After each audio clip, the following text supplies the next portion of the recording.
Comment poser un carrelage au sol? Tout le monde est en mesure de réussir la pose de son carrelage. Le secret de cette réussite, organisation et méthode. En respectant une à une les étapes qui vont suivre, vous n'échapperez pas à la règle.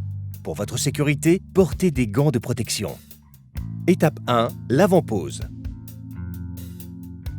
Une fois votre carrelage choisi, réalisez d'abord son calpinage pour optimiser votre achat et la pose.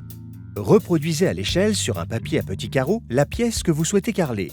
Tracez une ligne droite partant du milieu de la porte de la pièce jusqu'au mur opposé. Tracez une seconde ligne horizontale, perpendiculaire à la première, d'un mur à l'autre de la pièce. En partant du point d'intersection, dessinez à l'échelle les carreaux dans les 4 zones délimitées.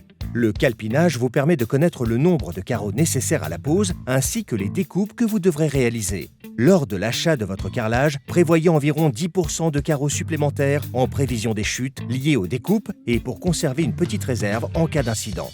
La surface de pose nécessite une préparation. Elle doit être plane, sèche et propre. Pour garantir la bonne adhérence du carrelage, n'hésitez pas à appliquer un primaire d'accrochage à l'aide d'un rouleau à peinture sur l'ensemble de la surface de pose. Une fois sec, il faut effectuer le traçage. Assurez-vous de l'équirage du mur, puis repérez avec un mètre le centre de la porte le long du mur. À l'aide d'un cordeau à tracer, réalisez le marquage d'une première ligne comme indiqué dans le calpinage. Et en vous référant toujours au calpinage, posez une première ligne à blanc jusqu'au dernier carreau de carrelage entier, en matérialisant les joints à l'aide des croisillons. Puis, aidez-vous de la règle de maçon et d'une équerre pour tracer la perpendiculaire au sol.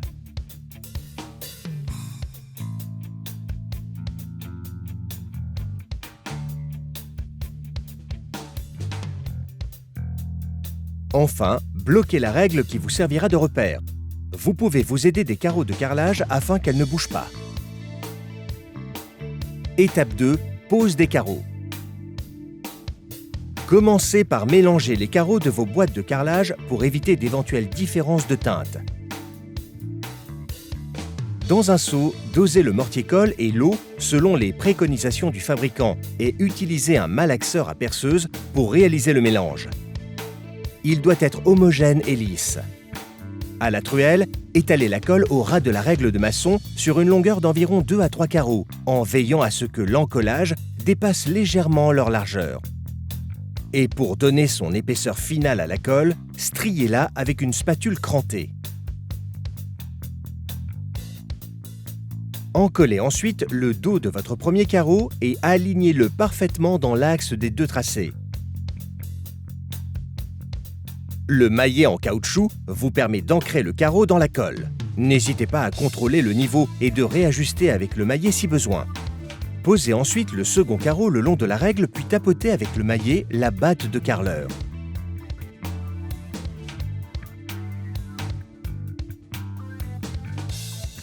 Le second carreau doit être à niveau par rapport au premier carreau. Après l'ancrage, placez des croisillons pour matérialiser les joints et passez au carreau suivant. Contrôlez à la règle de maçon et au niveau que l'ensemble est plat et bien aligné. Pensez à éliminer régulièrement les surplus de colle avec une éponge imbibée d'eau. Poursuivez la pose en procédant de la même façon pour toute la première rangée. Sachez qu'il existe aussi des croisillons auto-nivelants qui permettent facilement de mettre les carreaux de niveau entre eux. Placez les croisillons auto-nivelants en dessous des carreaux de chaque côté. À l'aide de la pince réglable spéciale, faites passer les cales. Une fois votre pose finie et le mortier-colle sec, il est très facile de les retirer. Pour terminer la rangée, vous devez couper votre carreau. 2 techniques de prise de mesure sont possibles. La première consiste à superposer 2 carreaux sur le dernier carreau de la rangée collée et de faire glisser le carreau du dessus contre les croisillons au mur pour tracer le repère sur le carreau du dessous. La deuxième technique consiste à prendre les mesures au mètre en n'oubliant pas les croisillons et de le reporter sur le carreau avant de tracer la ligne de découpe à l'aide d'un crayon. Pour le découper ensuite, positionnez le carreau sur la carrelette en alignant précisément votre tracé dans l'axe de coupe de manière à ce que la molette, placée sur la partie mobile, puisse bien passer dessus. Faites un mouvement pour rayer la surface de la faïence, puis pressez d'un coup sec pour une découpe nette et précise. Vous pouvez maintenant coller votre dernier carreau et terminer votre rangée avant de passer à la suivante. Pour effectuer une coupe d'angle, commencez par prendre les mesures en n'oubliant pas les croisillons, puis reportez-les sur votre carreau plein en vous aidant d'une règle. Le tracé réalisé, utilisez la carrelette pour couper la première ligne de coupe, puis la seconde. Après avoir encollé le dos de votre carreau taillé, mettez-le en place et finalisez la pose.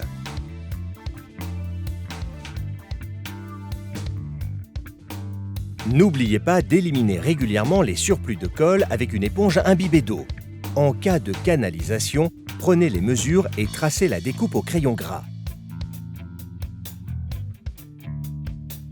Et à l'aide d'une meuleuse, découpez la zone à retirer.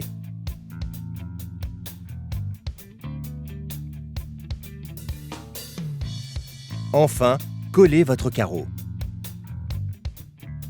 En cas de coupe courbe, repérez la courbe sur votre carreau, repassez le trait de coupe avec une pointe à tracer et quadrillez la partie à couper avec une pointe à tracer. Découpez à la meuleuse en suivant l'arrondi et ajustez toujours avec la meuleuse.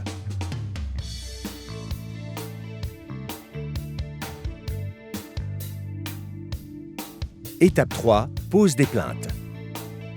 Vous pouvez poser les plinthes avant ou après avoir jointé votre carrelage.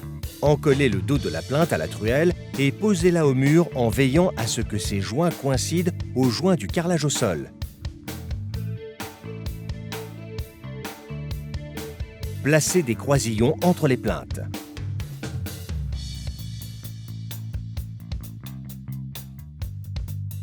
Étape 4. Réalisation des joints. Après 24 heures de séchage, vous pouvez retirer les croisillons. Dans une auge, préparez l'enduit joint en suivant les recommandations du fabricant. Puis, malaxez la préparation à la truelle jusqu'à obtenir un mélange lisse et homogène. Le joint peut se faire également dans un seau et être mélangé au malaxeur pour une meilleure homogénéité. Appliquez l'enduit à joint, puis étalez-le au sol à l'aide de la taloche.